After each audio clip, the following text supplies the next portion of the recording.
ओम नमः शिवाय। सभी व्यूअर्स को धन्यवाद करते हुए आज मैं बहुत ही महत्वपूर्ण और गंभीर टॉपिक के ऊपर थोड़ी-सी अपनी तरफ से विचार प्रकट कर रही हूँ। ये इसमें थोड़ा-सा एस्ट्रोलॉजिकल भी पॉइंट ऑफ व्यू होगा। मेरे अपने विचार तो हैं ही हैं, इसके अलावा अगर आपको एस्ट्रोलॉजिकली ये बात जाननी है तो इस वीडियो को उन लोगों के लिए ज़्यादा समर्पित है, जो अभी मेरी एज में है, वृद्धावस्था में है। जीवन के मतलब 3 पड़ाव पूरे करके चौथे पड़ाव अंतिम पड़ाव जिसको कह सकते हैं। आपको सबको पता होगा जीवन एक रहस्य है। हमें सब एक अंधेरे में जी रहे हैं और एक तरह से नींद में हम सब जीते रहते हैं। हमें खुद नहीं मालूम होता है कि हम कहाँ से आए थे, कहाँ जाने वाले हैं। और कई-कई लोग तो ऐसे भी हैं कि इस जन्म में भी वो क्या करते हैं, उनके कर्म का क्या असर होगा, ये सब बातें बहुत गूढ़ रहस्य है, लेकिन थोड़ी-सी कोशिश अपनी तरफ से मैं कर सकती हूँ। हो सकता है जो मेरे एज ग्रुप के हों या सबका यही अंत होता है। मेरे अभी नहीं भी होंगे कोई भी मेरी एज में, लेकिन आगे उनका यही है, उनका सबका जो भविष्य है यही होगा। तो उसके बारे में बताने की कोशिश करते हैं कि आपका जो बुढ़ापा है, कैसे कटने वाला है। अभी आप यंग हैं, तो भी आपको आगे जाके बुढ़ा होना है। अगर बाल अवस्था में हैं, तब भी आपको आगे जाके यही फेस करना है। और अगर आपके माता-पिता आपके साथ रह रहे हैं, उनके लिए सबसे ज़्यादा महत्वपूर्ण है ये, क्योंकि माता-पिता ऐसे कहा जाता है कि आपके जो माता-पिता होते हैं, वो एक बरगद की तरह होते हैं। वो उनकी जैसे बरगद की जो छाया होती है, उसकी तरह उनका शैडो जो होता है, मतलब उसके नीचे आप रह रहे होते हैं। आपने नोटिस किया होगा कि अगर आपके ऊपर कोई विपत्ति आती है, तो सबसे पहले बढ़ के वही आपका साथ देते हैं। अगर आपके संबंध खराब नहीं हुए हैं या आप उनके सम्मान करते हैं या पेरेंट्स में और संतान में बहुत ज़्यादा डिफ़रेंस नहीं है विचारों में, जो कि आजकल होता जा रहा है। धीरे-धीरे करके मैंने खुद देखा है, बहुत सारे घर या मैंने मतलब ये मेरे अनुभव के आधार पे है। इसमें कोई दो मत नहीं है कि धीरे-धीरे करके सब मतलब थोड़ा-सा परिवर्तन होता है। परिवर्तन ही जीवन का एक आधार कह सकते हैं और वो ज़रूरी भी होता है। हमेशा एक सा ना तो समय रहता है, ना एक सी स्थितियाँ रहती हैं, तो अगर थोड़ा-सा परिवर्तन करना भी पड़ता है, उसमें कोई बुराई नहीं है, करना ही चाहिए। ये बहुत गूढ़ टॉपिक है, इसमें मैं जितना चाहे बोल सकती हूँ, लेकिन आज मैं एस्ट्रोलॉजिकली बताने की कोशिश कर रही हूँ कि अगर आप ये जानने की इच्छुक हैं कि बुढ़ापे में आपके मतलब कैसा होने वाला है, कैसा आपके बुढ़ापा कटेगा। उम, विशेष तौर से संबंधों के बारे में, हेल्थ को लेके मैं नहीं बता रही हूँ, केवल संबंधों के बारे में कि आपके संग अगर आप थोड़ा-सा विचार करें अभी से, तो हो सकता है आपको कुछ इसका फ़ायदा हो। क्योंकि एक एक जो वृद्धावस्था ऐसी होती है कि आदमी इसमें शारीरिक रूप से और मानसिक रूप से और कहीं-कहीं आर्थिक रूप से भी मैंने देखा है कि थोड़ा-सा वीक हो जाते हैं, कमज़ोर हो जाते हैं। अब जब यंग एज होती है तब तो हर तरह की संघर्ष है, उसको करने की क्षमता होती है और सामना हो करके और वो उससे बाहर निकल लेते हैं। वृद्ध अवस्था जो है जैसे आपको पता ही होगा कि बुद्धा ने केवल इसलिए विरक्ति उनको हो गई थी क्योंकि उन्होंने रोगी को देखा, बुढ़ापे को देखा, मृत्यु को देखा और इन सब चीज़ों को देख के उनको मन में विरक्ति की भावना उत्पन्न हुई थी। तो अब उसमें उतने तो हम नहीं पहुँच पा रहे हैं। वृद्धावस्था के पहले अगर आप ये सोच लें, हो सकता है थोड़ा-सा फ़ायदा हो। और जो पूर्व में ये सब कहीं से नहीं आ रहा है, ये कहीं कोई बाहर से आपको देने के नहीं आता है। ये सब आपके ही कर्म हैं जो पूर्व जन्म में आपने किए हैं। आपके सामने संतान के रूप में आते हैं या आपने खुद चुना है। अगर आप घर में किस घर में आपको जन्म लेना है, उसका वीडियो मैंने बहुत अच्छा एक बनाया है कि आप पूर्व जन्म में आप कहाँ कहाँ थे और आपका संतान से क्या संबंध था, उसको देख के फिर बना पास्ट लाइफ कर्म वाला में जो वीडियो उसको देखना चाहिए। वृद्धावस्था में हर एक माता-पिता अपने संतान की तरफ या जो भी उसके लिए भरण-पोषण करने वाला होता है, उसकी तरफ एक आश्रित निगाह से देखता है। अगर अ, मान लीजिए हेल्थ से प्रॉब्लम है तो हेल्थ के लिए, अगर फाइनेंशियल प्रॉब्लम है तो उसके लिए, और मोरल सपोर्ट कई बार ऐसा भी होता है कि आदमी के 2 शब्द प्यार के बोल देते हैं तो वो उसके लिए काफ़ी होते हैं। कुछ समय के लिए काफ़ी खुश हो जाता है। और कोई भी माता-पिता अपने बच्चों का बुरा नहीं चाहता, ना उनके लिए उनको कभी श्राप दे सकता है, उनको हमेशा आशीर्वाद ही देता है और देना भी चाहिए। अब खुद आप स्वयं देख लें कि आपको कैसे देखना है, बस ये एस्ट्रोलॉजिकली बताना चाहते हैं। इसमें क्या है, आज अगर आप नेटल चार्ट थोड़ा-सा भी देखना जानते हैं कुंडली, तो आपको पता होगा 12 भाव होते हैं उसमें, 1 से लेके और 12वाँ तक, है ना? इसमें 3 ऐसे भाव होते हैं जो कि जैसे कि 1 नंबर, 3 नंबर और जहाँ पर 8 नंबर लिखा होगा, ये भाव जो है वो उनको थोड़े-से अलग तरह के उनके रहते हैं ये। और इसके अलावा 3 भाव ऐसे होते हैं, जैसे नंबर 2 जहाँ लिखा होगा, 7 लिखा होगा, 12 कालपुरुष की कुंडली से बता रहे हैं, ये मारक भाव कहलाते हैं। तो और 1 से लेके शुरू होता है मतलब 8वें तक है। 1 क्या है, आपके व्यक्तित्व का, आपके जीवन का आधार है, वहाँ से शुरुआत होती है आपकी जर्नी, और 8 तक होते-होते वो कंप्लीट हो जाती है। तो 1 से लेके 8 तक के लिए तो आप इस तरह से देख सकते हैं, और उसके बाद का जो फ्यूचर होता है वो 9वें घर से शुरू होके 12वें घर तक जाता है। इस तरह से आप उनको देख सकते हैं। अब आपको वृद्धावस्था कैसी, उसके अनुसार देखने की कोशिश करते हैं। हमारे भारतवर्ष में तो अभी वृद्धाश्रम उतने नहीं है, लेकिन पश्चिमी सभ्यता में इसको खराब भी नहीं मानते हैं। और वहाँ के जो मतलब जो कहना चाहिए सीनियर लोग होते हैं, उनको कोई दिक्कत भी नहीं होती है, क्योंकि उनको अपने बच्चों के संग रहने में उनको ज़्यादा परेशानी लगती है। तो वहाँ क्या है, फ्रीडम ज़्यादा चाहते हैं। तो अब अभी अगर आप भारतवर्ष के हिसाब से देखें तो थोड़ा-सा अभी भी लोगों के मन में कुछ उतना अच्छा मतलब एडवांस नहीं है कि अगर आपको माता-पिता मतलब ओल्ड एज होम में रह रहे हैं तो आस-पास के जो लोग हैं उनको अच्छा नहीं मानते। हालाँकि हो सकता है कि उनके माता-पिता वहाँ खुश हों, संतान की तरफ से भी काफ़ी कुछ मतलब उनको असंतुष्टि ना हो।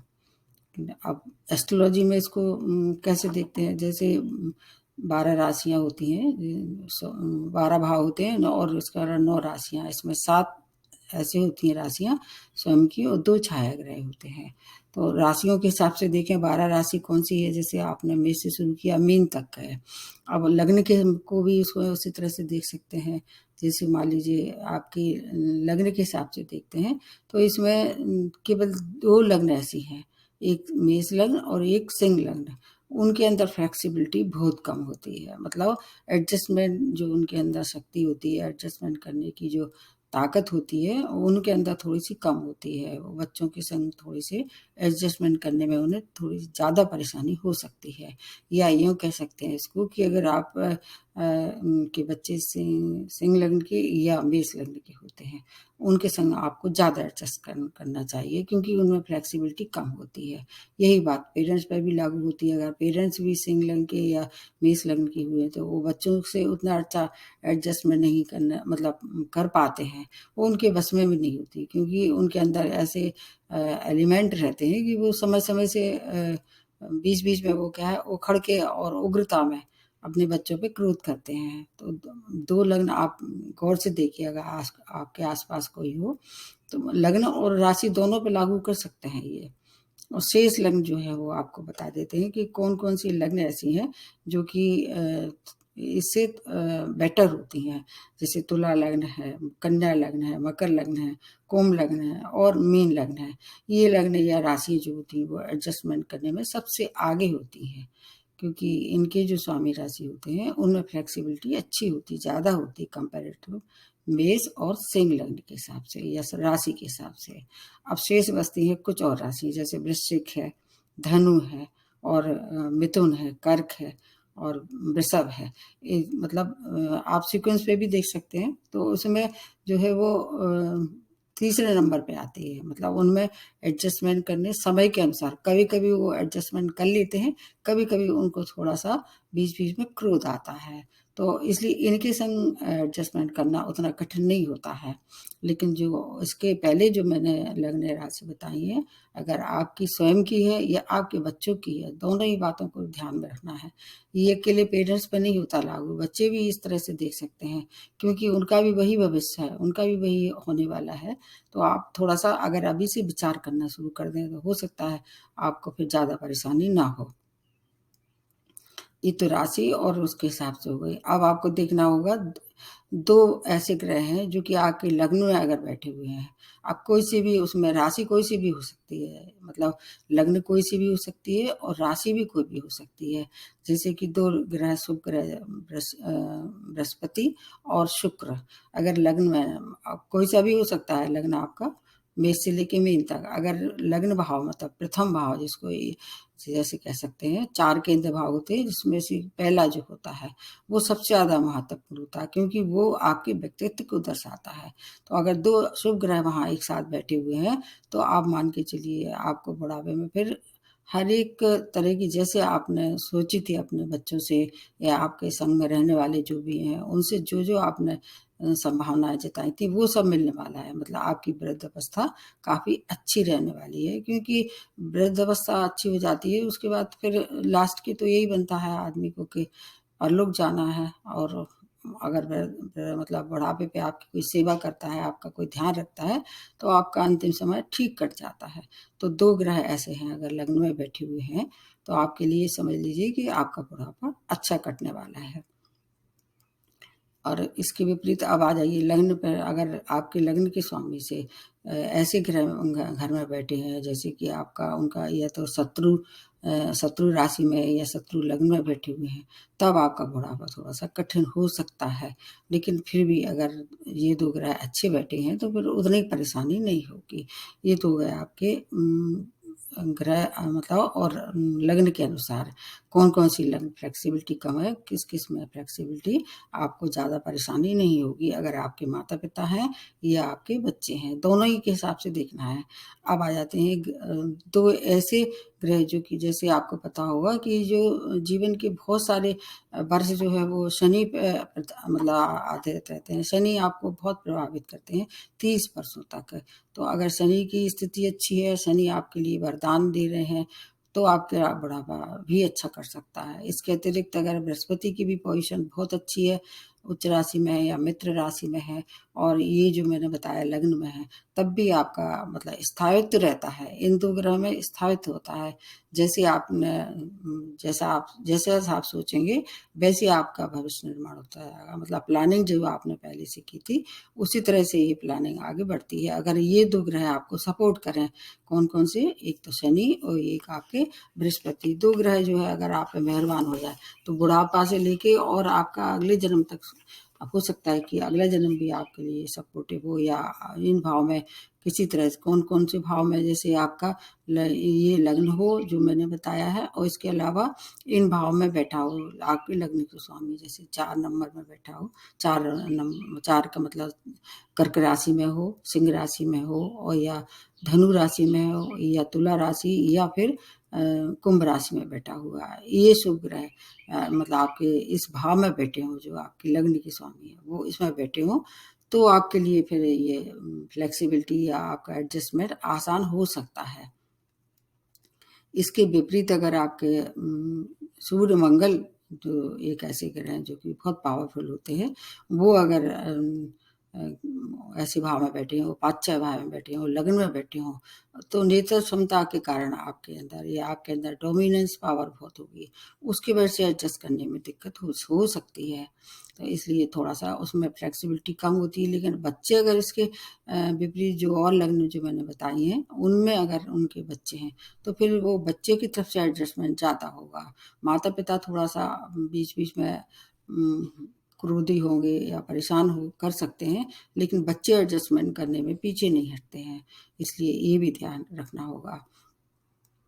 अब जैसे मैंने बताया शनि, बुध और शुक्र भी इसमें काफ़ी कुछ अपना रोल अदा करते हैं। बृहस्पति तो है ही, शुक्र भी है और इसके अलावा अगर देखा जाए तो बुध की भी भूमिका अच्छी होती है।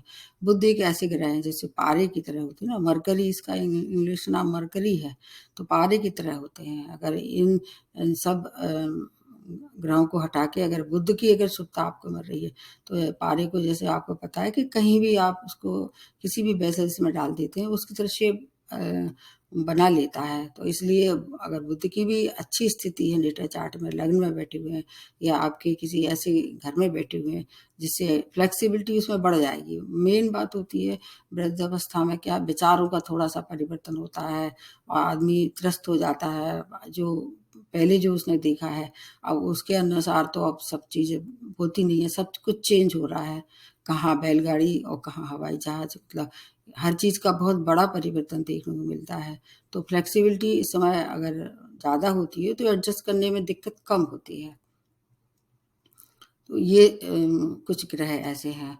और अगर आपका कोई लग्नेश अच्छे शुभ ग्रह के साथ बैठा है, जैसे कि लग्नेश की स्थिति अगर बहुत अच्छी बुध के, शुक्र के, चंद्र के, गुरु के साथ बैठा हुआ है और ये भाव जो मैंने बताया है उसमें बैठा हुआ है, तो फिर आपके लिए फ्लेक्सिबिलिटी स्वयं बन जाती है। 3, 6, 10 भाव में बैठे हुए जो थोड़ी-सी अगर है तो थोड़ी-सी परेशानी ज़्यादा होती है। 3, 6, 10वें भाव में अगर बैठे हुए हैं और उनका कनेक्शन भी अच्छे ग्रह के साथ नहीं है, क्रूर ग्रह के संग है, राहु केतु के साथ विशेष तौर से है, तो आपको थोड़ी एक्सेप्ट करने में हर चीज़ क्योंकि एक्सेप्टेंस मतलब जो है वो आपके लिए सबसे मायने रखता है। अगर आपने किसी भी बात को मतलब आसानी से स्वीकार कर लिया और बिना किसी मतलब कहना चाहिए क्रोध के या बुरी भावना से दुष्भाव, मतलब कहना चाहिए दुर्विचार जिसको कह सकते हैं, उसकी वजह से आपको परेशानी होती है। ऐसा कुछ नहीं होता है, कई बार ऐसा भी होता है आप भी गलत हो सकते हैं, बच्चे भी गलत होते हैं समय-समय से, लेकिन उसमें जो है एडजस्टमेंट करके चलते हैं तो फिर बात बन सकती है। और आपके जो पूर्व में किए गए जाने-अनजाने में जो दुष्कर्म है या तो ऐसे कर्म है जो कि आपको नहीं करना है, उनके प्रभाव आपको दिखाई देते हैं। अब एक और स्थिति बनती है, इसमें बताने की कोशिश करती हूँ। ये जो इस समय जो आपको चारों तरफ दिखाई दे रहा है, थोड़ा-सा पहले से डिफ़रेंस है, लेकिन आपको ये मालूम होगा इसके पहले भी थोड़ा-सा डिफ़रेंस रहा होगा। आपके माता-पिता के माता-पिता, आपके ग्रैंडमदर, फादर, उनमें भी इतनी समानता नहीं होगी। तो ये तो आपको मानना ही पड़ेगा कि आपके आने वाली जनरेशन भी थोड़ा-सा आपसे ज़्यादा एडवांस होगी, क्योंकि इस समय नेट का ज़माना है, सब काम घर बैठे होते हैं। पहले क्या था, मिलना-जुलना होता था लोगों से, एक-दूसरे से अपनी बातें शेयर करते थे। जो मतलब मोहल्ला होते थे, पड़ोस होता था, गाँव में जो है वो बैठ के पंचायत होती थी। लेकिन अब वो सब ज़माना चला गया है। इसमें जो है उसमें एडजस्ट करने के लिए आपको ज़्यादा एफ़र्ट नहीं करना है, थोड़ा-सा एफ़र्ट करना है, क्योंकि ऐसा माना जाता है कि आपके सामने कोई ईश्वर कभी सामने नहीं आता है। आपके सामने जो ईश्वर है वो आपके माता-पिता हैं। तो एक साक्षात जो ईश्वर का स्वरूप है, उनका सम्मान कीजिए, उनको खुश रखने की कोशिश कीजिए, उनकी बात को समझने की कोशिश कीजिए, क्योंकि आपका भी आगे जो है वो सब कुछ यही सब आपके लिए होने वाला है। अन्यथा आपके बच्चे भी फिर आपको उस तरह से ट्रीट करेंगे, इसलिए ये इस बात को भी ध्यान रखना है। ये तो मैंने एक सामाजिक बात बताई, लेकिन एक और बात मैं बहुत सरल बात बता रही हूँ। आपको मालूम होगा कि जब आप कुंडली बनाते हैं उसमें तो 12 भाव बनते हैं। उसमें से मैंने बताया कि जो 1 से लेके 8 तक को छोड़ के उसके बाद जो 9 से लेके 12 तक के भाव होते हैं, अष्टक वर्ग का जो एक पॉइंट आपने देखा होगा, उसमें एक जब आप निकालेंगे कंप्यूटर से तो उसमें एक अष्टक वर्ग करके निकलता है। उसमें पॉइंट देखना है। अगर 9 से लेके और 12वें तक को गिनना है। उसमें अलग-अलग हिसाब से देखना है। जैसे आपको पहले देखना है 9 से लेके 12वें तक का अलग-अलग पॉइंट लिखिए कि हर एक भाव में कितने-कितने पॉइंट मिले हैं अष्टक वर्ग में। भिन्नाष्टक नहीं, अष्टक वर्ग में। तो अगर उसमें आपको 100 से ज़्यादा लगभग 100 से 120 तक के अगर पॉइंट है, आपको मान के चलिए कि आपका बुढ़ापा बहुत अच्छा है। मतलब उसमें एक आइडियल स्कोर होता है। 100 से अगर 100 से कम है तो आपको थोड़ा-सा ज़्यादा एडजस्टमेंट करने की आवश्यकता है। यहाँ पर मृत्यु से कोई लेना-देना नहीं है, केवल एडजस्टमेंट की आवश्यकता है। अब इसके अलावा अगर आप और अपनी अवस्था देखना चाहें, इसके लिए मतलब आपको ये देखना है, ये टेस्ट करना है कि जो मैं कह रही हूँ उसमें कितनी सत्यता है। तो जो पिछले जो 8 भाव हैं, जैसे 1 से लेके 4 तक के लिए अगर आप अष्टक वर्ग में पॉइंट गिनते हैं, एक मतलब जैसे पॉइंट का मतलब है पहले भाव में कितने पॉइंट हैं, दूसरे में कितने, तीसरे में कितने और चौथे में कितने, 4 तक को आप काउंट कर लीजिए, उसमें जितने भी पॉइंट आपको मिले हैं, तो उसमें मतलब गिन के बताइए, गिन के देखिए और फिर आप अपना अंदाज़ लगाइए, क्योंकि अगर आप यंग एज में हैं तो आपको थोड़ा बहुत अपने बचपन का याद होगा कि बचपन आपका कैसे कटा था। उसके बाद के नेक्स्ट जो 4 बनते हैं, वो 5 से लेके 5, 6, 7, 8 4 और जो भाव बनते हैं, उनको भी आप गिन के देखिए और फिर अनुमान लगाइए कि किसमें मतलब तीनों उसमें देखना चाहिए और उसके मतलब उससे आपको थोड़ा अंदाज़ लगेगा कि जो ये एस्ट्रोलॉजी में जो बातें बनाई गई हैं, जो उनके लिए जो मतलब एक पैमाना तय किया है, उसमें कितनी सत्यता है। इसको टेस्ट करके देखिए, अगर 100 से ज़्यादा 100 से लेके 120 तक के पॉइंट अगर आपके 9 से लेके 12वें तक में है, आपको मानना होगा कि आपका वृद्धावस्था अच्छा मतलब होगी और आपके बच्चे या आपके संग जो रहने वाले हैं, वो आपकी सेवा करेंगे और इसमें हेल्थ से कोई मतलब नहीं है। हेल्थ हेल्थ में मतलब बच्चों को कुछ होता भी नहीं है। बस यही होता है कि अगर आप बुढ़ापे पे जैसे होता है कि बुढ़ापा एक खुद ही रोग है। आप बीमार हैं या आपको कोई परेशानी है तो उनको आपका उपचार कराएँ और 2 शब्द प्यार से बोल रहे हैं, आपकी देख-रेख करें। बस यही बुढ़ापा की अच्छी पहचान है, अच्छा बुढ़ापा कटने के लिए। तो ये थोड़ी-सी अंतिम पड़ाव की जो कुछ ये है यात्रा, वो कैसी सुखद रहने वाली है, क्योंकि ऐसा माना जाता है ज्योतिष की दुनिया में कि अगर पूरा जीवन संघर्ष से कटता है अगर और उसके बाद फिर बुढ़ापा अगर अच्छा कट जाता है तो फिर वो पिछला जो संघर्ष होता है वो आदमी भूल सकता है। लेकिन अगर पूरा आपका यंग एज अच्छी है, आपका बचपन भी अच्छा है, जैसे मोस्टली तो बचपन कम ही याद रहता है, लेकिन अगर संघर्ष आपके यंग एज में रहे और मतलब सुखद रहे, ऐसे कह सकते हैं, कम संघर्ष रहे और बुढ़ापा में आपको लिए ज़्यादा और उससे ज़्यादा संघर्ष हुए, तो आपको फिर बहुत खराब स्थिति में आपका जो है वो अंत समय रहता है। ये मैंने थोड़ी-सी कोशिश की अपनी तरफ से और ईश्वर से मतलब मेरी तरफ से प्रार्थना है कि जो इसमें है, इस एज में है वो जो और जो यंग एज में है, वो इस बात को ज़रूर गौर करें कि उनका भी यही अंत होगा और जो वृद्ध लोग हैं, उनसे ये मतलब मेरी सलाह है, फिर आप मानना ना मानना आपकी मर्ज़ी है। अपने बच्चों को समझें, एडजस्टमेंट करके चलें, तभी आपका बुढ़ापा भी अच्छा होगा। तो मेरी जो इच्छा थी मैंने अपनी तरफ से व्यक्त की। अगर आपको ये बात कुछ गलत लगती है या मेरे शब्द आपको चुभते हैं, उसके लिए मैं थोड़ा-सा आपके मतलब फिर से माफ़ी माँग के और यहीं समाप्त करती हूँ। नमस्ते और धन्यवाद।